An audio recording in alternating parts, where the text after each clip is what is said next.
We will make our report as if we tell a story, though we doubt that it will be received. Our name is Nou, N-O-U. It's a name that looks the same when written for the mirror as it does when scratched into the earth. We were taught on our home world that truth is a matter of the imagination. When she was a child, she was hypnotised by her dentist. We used to watch transmissions from other worlds and study them.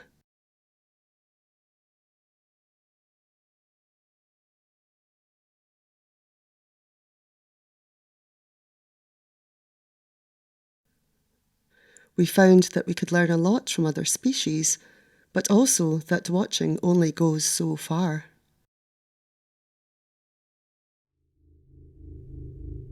We set up institutes in order to train ourselves to move through time and space, so that we might visit other worlds and attempt communication with other beings more directly.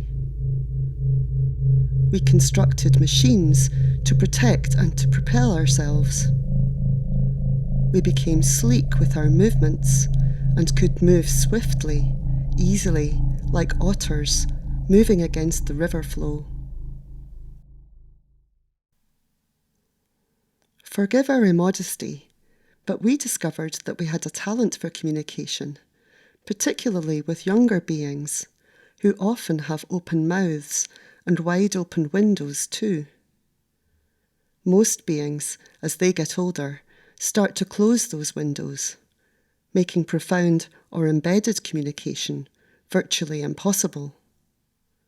Contact is, after all, a two-way street. But what of our home world? Context is important. We are a society of distinguished scientists, though there are artists and poets inside us all. We are respected at the hearth and on the heath by all our beautiful sisters and brothers alike. We have just one word which describes our philosophy and our mission, our manifesto, if you like, though it does not have a single literal translation. It could be to strive, or perhaps to suffer. It could be to the stars the hard way. At the Institute, we carpeted the surface above our heads with cages for hundreds of young beings. We had frequent conversations, twitching and chittering and squeaking as we bent close to the fellow creatures, trapped in their hutches. We wanted to discover the very essence of them, their experiences, their language. We would try to imagine ourselves into their skins. We can see now that we were commiserating with them. One day, we dreamt a collective dream. We dreamt the creatures' slavering jaws crushed down through broken arteries of shrieking innocence. Death to the many, merry many. Death to the creature and to all the young beings. Death, sooner or later, to the inventor and the storyteller. So they die in jerking agony under the sun, and the creature gulps them all into his belly, and his juice dissolves their once lively and sentient flesh. We think we dream of the end of the world. We discussed at length the possibility of a mission without a known retrieval or termination point. A mission, almost it seemed, without an end. And in the interests of our species, we went on that mission.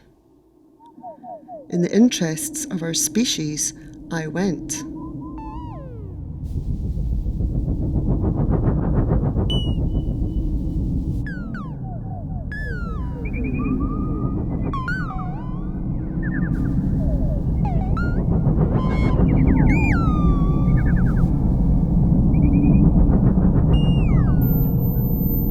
You are a young child. You are riding your bike along a lane that runs between two rows of houses.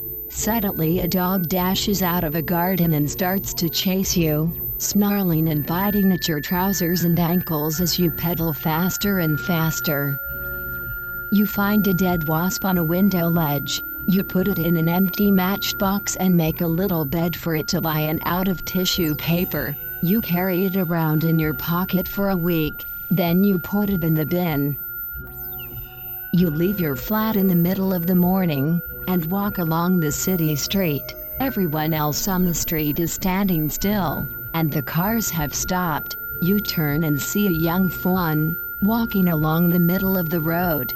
A teenage boy starts to film it on his phone.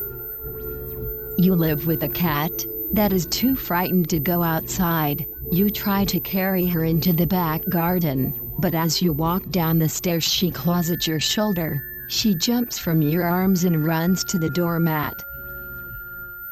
You are on a train. As it stops at a station you look out of the window and see a fox. It is mangy and skinny. It has a piece of blue plastic wedged over its muzzle. You hear a strange sound, very close, yet unrecognizable. It sounds as if an airplane is moving dangerously low to the ground. You look up in time to see two swans flying directly over your head, using the road to navigate their route. You reach up with one hand and you feel the air moving between your fingertips and the belly of the second animal. You buy a cheap, fake, tiger skin jacket for $10 and wear it all year round. One day you open up the lining and discover that the fur is real.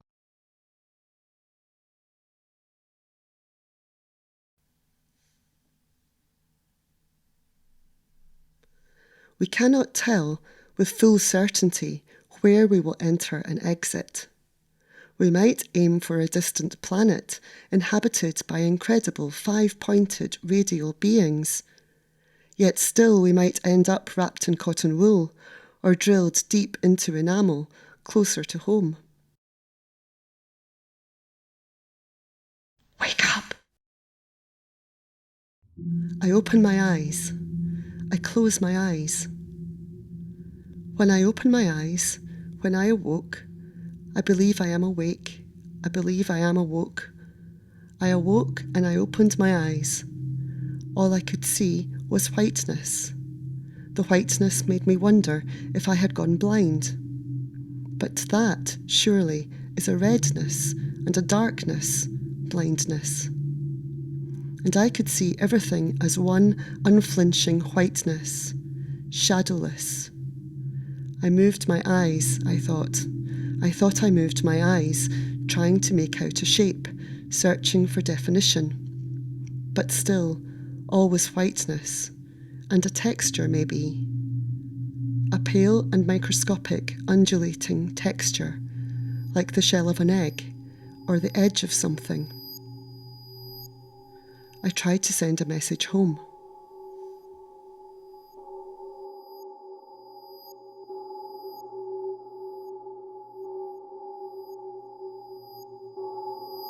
I decided to perform a test to see if my body was still with me. I concentrated and contracted, hoping to feel my arms and my legs, and I could feel them, still covered in fur, a fur so soft and familiar and dense that it was uncertain when I had begun to feel it. My limbs ached with a muscle memory that my mind could not remember. Evidence of some great and unusual effort, the biological echo of a terrible noise, of my blood in my mouth, the acrid and metallic taste of blood in my mouth. All the while, I sent messages home. I sent out electrical messages.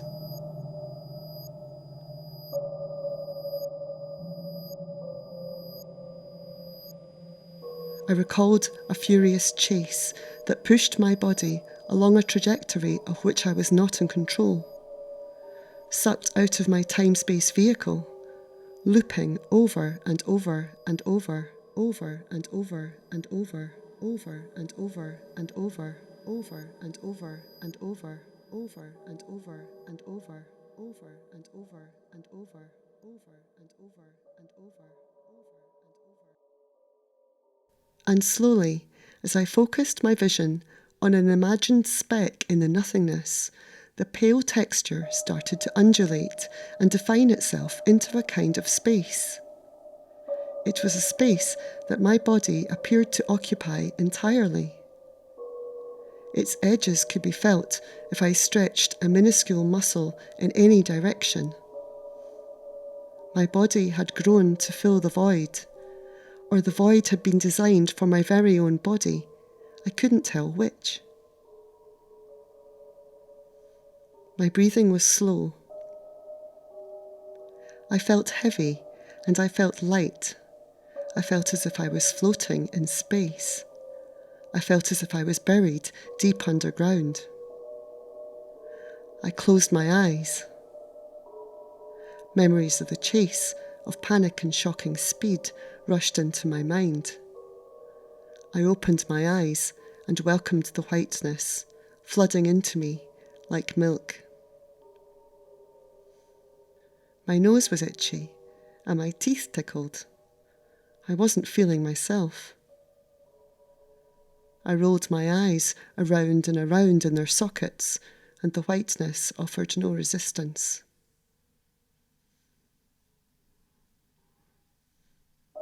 I closed my eyes. I opened my eyes. I closed my eyes. I opened my eyes. I closed my eyes. I opened my eyes. I close my eyes. I feel heavy and I feel light. I feel like I am floating in space. I feel like I am buried deep underground. I feel like the lid has been screwed on. I cannot hear, or maybe I hear nothing. To pass the time, I make up stories. Some may have arisen from books I once read or transmissions I once watched. It is also possible that some may be the result of a changed state of consciousness.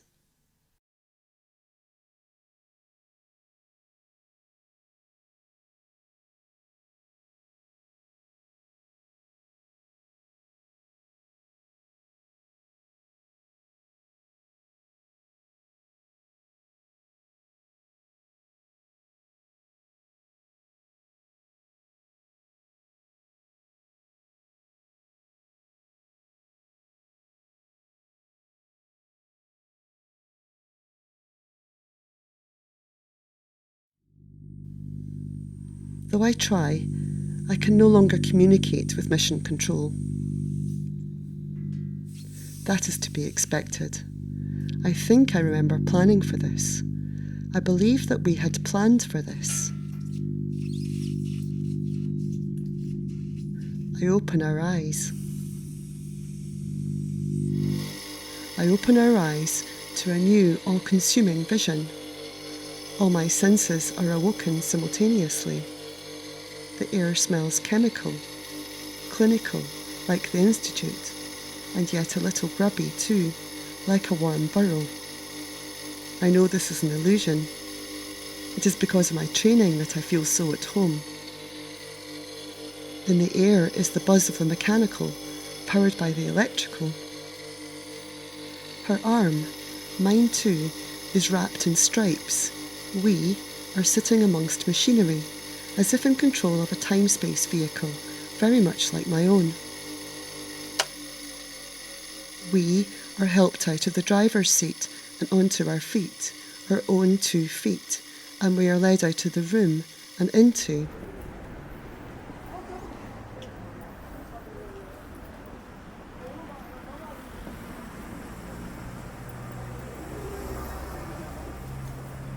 When we were a child, we were hypnotised by our dentist.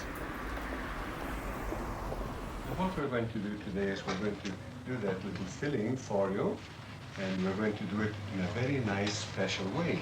You've never had this before, so I want you to enjoy it. Jane is having her first filling, but without a pain-killing injection. This film will show how patients, dentists and doctors are using hypnosis. I'm so pleased, Jane, because this is all about imagination. Okay? So what I want you to do is, I want you to imagine that this little bit of cotton wool is a baby bunny, and this is a mummy bunny. And when I turn on the engine, they're going to go round and round and round. And you're going to see them going. Listen now, I want you to pop your wee head back, and I want you to keep looking at these bunnies. And you're going to watch the bunnies going round and round and round. And very soon you're going to see a foxy chasing them. You're going to see a foxy. Let me know the moment you see a foxy. And the moment you see the fox, your left hand will go very, very light, and you'll lift it up for me, let me know. And now I see your hand is beginning to lift. So just let it lift, your little left hand, that's lovely. Your left hand, how lovely, and you can see that lovely little foxy. Now what I want you to do for me is I want you to help me. I want you to help me to save the bunnies, because the bunnies there, they're hiding again, you see? I want you to help me save the bunnies. Because you can see the foxy chasing them now. We'll save those little bunnies, shall we? What I'm going to do, I'm going to blow some air into that little toothy of yours. And I'm going to blow some lovely happy air, because you know it makes a funny wee noise. And we're going to blow the air on the toothy, and that will clean out the little hole in your tooth, and we'll let the bunnies go into that little hole and hide. Shall we? Oh, shall we?